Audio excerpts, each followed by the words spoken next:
Tech in Sports.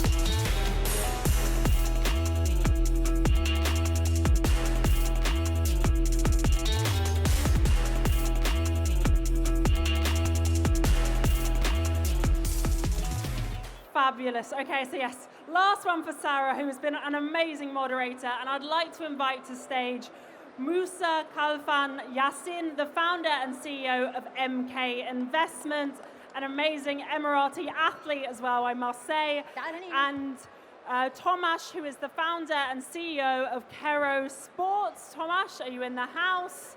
Have we got you here? Here you are. Amazing. Thank you very much. Enjoy, everyone. All right, now we're moving into sports because I had a lot of panels where people were not scared that AI and robotics will take over their career or their paths and all that. I'm very curious to see, how do you feel about this movement and how does it affect you as a sports figure? Before we go into this, I'm going to let you introduce yourself. Don't be humble. You worked hard for who you are. Go for it. Hi, how are you guys? My name is Musa Khalfan. Microphone. Hello, hi, how are you guys? My name is Musa Khalfan. I'm a UAE 100-meter sprinter, and I'm a CEO of MKI Investments. Thank you, guys. Do you don't want to talk about your achievements in the sports? I'll tell them that because I want to take that on a different stage because I want to push them also to keep on moving forward on the stage that they're thinking, which they can take to another level into sports. Because most of the people, they might look at a body and just say like, okay, I want to be like that person, but they don't have the dedication. And you don't have what it takes to be that person. They don't have what it takes. So I really always tell anybody, you can do anything you want, you understand? As long as you put that on your mindset. And I know it's hard work and everything. It takes hard work and dedication, but you can reach your goals once you put that in. And I always tell anyone, even when I have some other new runners, when they come up to me that they want to learn how to do sprint and everything, and they say, okay, but you're faster than me and all these things. I said, hey, don't worry about that. Keep on training. You're going to beat me one day. And stuff like that. So I really enjoy motivating them to achieve their dream and not to think like, okay, that person did it and I won't be able to do it. Nah, you can do it too. No limitations. There's no limitation. You can do it too. Tomash, tell us about yourself. Hello. Perfect. First of all, I want to say that was a fantastic panel before. Congratulations to you, ladies. My name's Tomash Devenishek. I run a company called Kero Gaming or Kero Sports. And we look at the in-play experience, i.e. when people watch a game live, through a predictive lens, which has applications across gaming, of course, but also on the fan engagement side. So what we do specifically is we build algorithms that understand what is actually happening in the game right now, and then tap into the fan inside all of our heads. Musa, I'm assuming you're a soccer fan. So if Musa was a Man United fan and he was watching a Man United game and they just had 2 shots on goal because they're 1-0 down, what our algorithm will do is it'll figure out that what's actually exciting for Musa to predict next is whether or not they will have a shot on goal as their next shot. And that's just one example of something that the algos do every 15 seconds across basketball, football, and American football, baseball, etc. So we really look at the game watching experience through a predictive lens and work with 30+ major league sports teams, broadcast networks, gaming companies, etc., to bring that experience to fans as a way to enhance the in-game experience. Okay, Musa, how fast are you in sprinting? No, it's a technical question with the AI now. I run 10.05 per second, and I was in a race yesterday as a corporate game, and while I was racing, a guy came and asked me the same thing. And I said, don't worry, I'm not fast, I'm nothing, just let's run. So, because the other guy ended up telling him, oh, he's a sprinter and he's known, and the guy, it ended up like getting scared. So for me, I don't take it on that zone. I just tell him, no, I'm not. Let's run, let's run. So I get them in that zone because it reached a point now I really enjoy running. It's not about competing. I really enjoy running with whoever. Even if the guy's a slow runner or is a long distance or anything, or sometimes on Fridays there are people that would just go running early morning on a kite beach and stuff like that. And without me telling them that I'm going to be there tomorrow, I would just see they posted tomorrow 6:30 we're meeting at Salt and this thing. I would just show up and they would just be amazed, and I'm like, guys, this is what the fun thing about running. Let's just all run. Doesn't matter what speed I am or whatever, but our main target is what? That's the key of the thing that you always kept. But they look up to you because you're a champion. For them, So- they look up to me, and look, the way they look up to me, and I show them the same support as, hey, I even look up to you guys, and I'm ready to support, to give all my heart, whatever you guys need. So this is what the key of running, and I really enjoy running. To tell you guys, if you guys ask me like, where do you release your stress? Running. Running. Wow. Give me the best thing in the world, give me a track. You gave me the best gift ever. That's the time where I can just enjoy my time and with whoever it is, whether it's 1 hour or 2 hours, I have a feel, my day is fine. My day is, I'm very happy. What if one day you get a phone call and they're like, Musa, you're not running anymore. We got this robot, X56P7.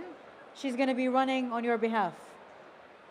I'm really happy and support. I'll be like, fine, that's really beautiful, but as long as I've got a secret track or a field that I can run and I have an inner peace for me, I'm happy. But what if like, I love that. I love that you found your happiness and your peace. But how do you feel about like robotics and AI taking over so many things that one day sports figures are going to not be existing anymore and everything's going to be done by robots, and the games will be predicted by algorithm, the speed plus this guy's going to win. It becomes, for me, it becomes boring. But how do you feel about it? Look, I have 50-50 on it. There are some things which they're doing is good, and there are some other 50 things I wouldn't recommend that to happen because the new generation, the way we grew up, 5 o'clock, it was 4 o'clock that we all like go running with our shoes and start playing with the football or anything. You know how it is. Back in the days, we all just go and play around with this bicycle or that. You get what I mean? That's what got us into be more active in a lot of things. You understand? We ended up removing our characters where, okay, this guy likes football, this guy likes bicycles, this guy likes this thing. So I really enjoy the kids growing up and having that kind of feeling, because you would rather go outside at 4 o'clock or 5 o'clock and watch the kids playing around, whether it's like outside and everything, instead of you saying, okay, it's 5 o'clock, let him just stay on his iPad and play with his iPad. No, you get what I mean? So Yeah. this is my perspective. Everybody has different ways and stuff like that, but this is for me, I would really recommend the same zone that we grew up with, because I want to keep my kids or any other kids to be motivated into something and to see what he's passionate into this, because the game is there. We can play game anytime. You get what I mean? Anytime you can put him to it. But to get him into psychologically know, okay, I love this, Baba, I like that, Mama, let me go and play this kind of thing. Mama, take me to jiu-jitsu, or take me to that. You feel happy, my kid's passion into this kind of thing. Let me go, and you send him and you get motivated to go watch him what he does. You get what I mean? So that's really a key for me, and I really enjoy the thing. So everyone has his own way. I get what you're saying. Yeah. Tomash, what about you? Like, what if everything you're doing one day got replaced? Your passion, everything you do just replaced by robotics and AI? My view is I'm kind of with Musa. It's a 50-50 view because most technology, if you think about it, all technology ever does is it makes whatever people want to do, makes it easier or faster. So you can't replace the passion by robotics. You might make the game better. If you look, again, I'm a huge football fan, right? Like you look at Ronaldo today. Ronaldo is better, or Messi, than you can say Pele, Maradona, whatever. Zero chance. They're 10 times better. And part of that is technology. It's fitness, it's all of this tech that came in that allowed them to maintain their bodies into 38, etc. So I do think that, like with our kids, I have kids as well, and young kids, and I want them to, like my daughter does, karate and whatever. Part of it is social, right? Like kids will enjoy things that they can do with other people, and AI can't necessarily replace that. So I'm not too skeptical on it personally, because I think technology will always serve people. Where it does fall off is if people stop kind of caring about anything because there's just too much dopamine going on, right? Like people are glued to a screen the whole time. But even then, ultimately, I think social beats anything. Like if we had this panel with just us, it'd be boring as hell. But we have people, and therefore we enjoy it. So I'm with Musa. I'm 50-50. How do you incorporate AI or technology in the field you're in? For example, in sports, as a sprinter, what does AI help you in? If you were to list the benefits for me. Well, for me, like it helps me like research a lot of things. Example, say back in the days, like we used to go on races and everything. So they never used to have this kind of technology where, you know, they would check people on doping, what they used, how many years back. You get what I mean? They would just check you now, and they would just let you know this thing. But now, the technology which they have, they can track down what you used 10 years back, or 20 even if you want. You get what I mean? So these kind of things which it improved a lot of things and stuff like that. And another thing, like example, now we've got some kind of technology, like a machine which you used a few days ago without me telling you. Yeah. You went, and it was just like by her finger, you know, she just had to press, and it showed you like how many vitamins and minerals that you're less on. With no blood test. With no blood test. So because cool. For me, I used to do that with blood tests. Like we all know, we gotta do that with blood tests. Now they have like new technology which makes it easier. You get what I mean? Which it makes it more easier. Only you just with one press, you just wait for a few minutes, boom, you get all your results and all that and stuff like that. So that's what I'm saying. Some of the things I'm really happy how they advanced on and all this kind of technology. So this is the thing. What about your idea? What you think about that one? Yeah, so for us, I think the problem, you could state it as there's too much content, right? So like Sara, for example, it's my first time in Dubai. I've never been here before. I love it. And I was with some friends who live here that I went to university with, and I said, oh, I'm on a panel tomorrow. And they said, who's on the panel? And I showed them, and obviously you were moderating. And I said, I don't know who this person is. And they said, oh, no, I know her through Instagram. But I've never seen you before. I've never seen your content, even though your content is good. But where I live, which is Miami, there's probably other content, right? And so there's just too much content. And so we, again, think of it through the lens of in-game, like how do people enjoy watching sports more?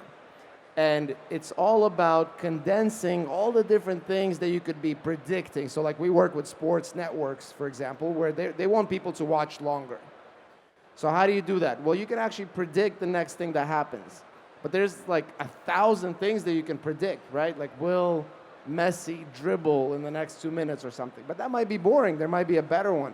And so we use AI to condense all the options of the millions of things that you could be predicting in real time to one, and just curate that one thing for you, because there's just too much content, and browsing for it is task intensive, and people don't do that anymore. So you really have to tap into that like personalization recommendation thing, which again is by example with your content is, I think.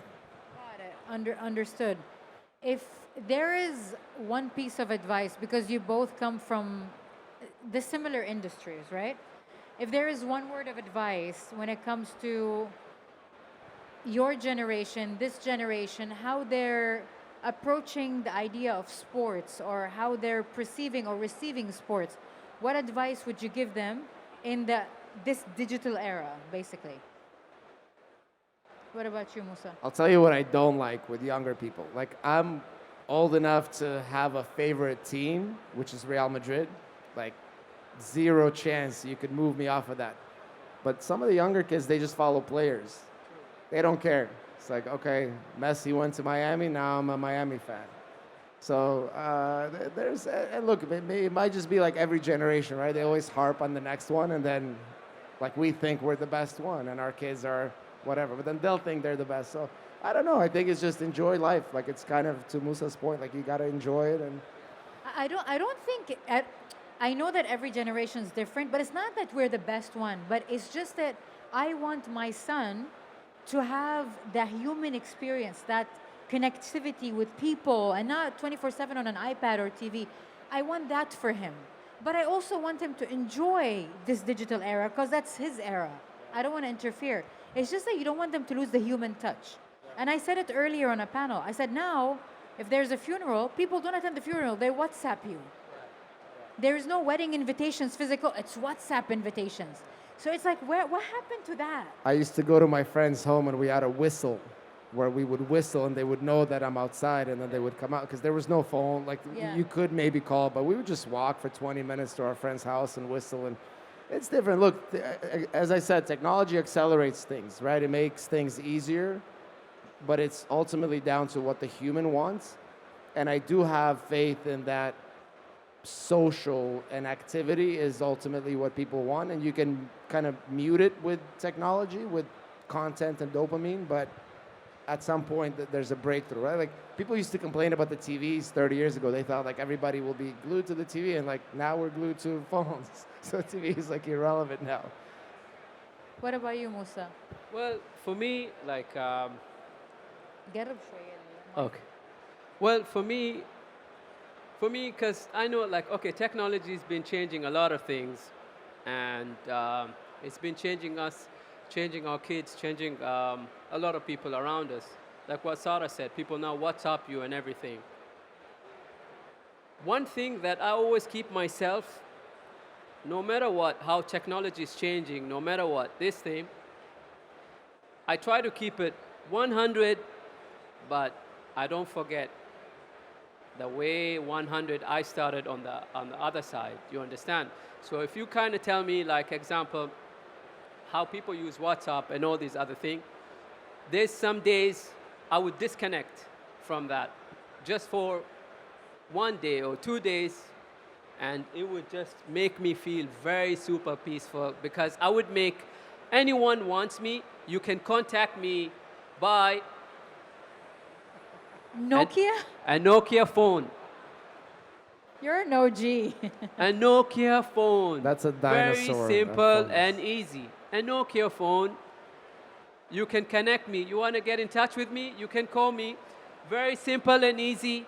No one has time to complain. I sent you a message. You didn't answer. Why? What? No. I need you. Hello. How you mean put an effort, you know, call me. I put an effort directly. Boom. So that's how we keep it legit. That's how we keep it 100. No matter what. Yeah, that's how I'm keeping it. Is this for real? 100. And it's working until today.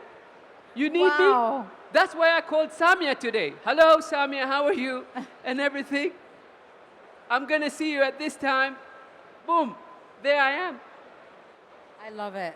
I love it. You get what I mean? So no matter what, how technology is changing, it's true, it's changing in other ways, but we don't forget how humble we started with things that made us to be strong until where we are. So this is where we are.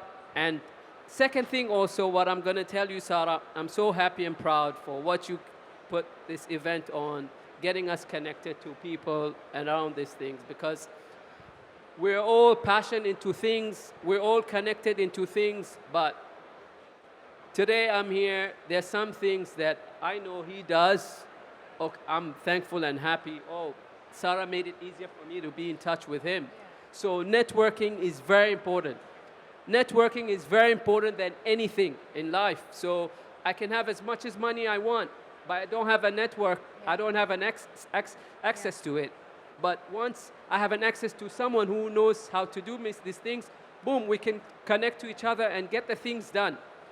So that's the dream, that's how dream comes true. You get what I mean? It reached a point now where anyone comes up and tells me, hi, you're the CEO of MKI, this thing.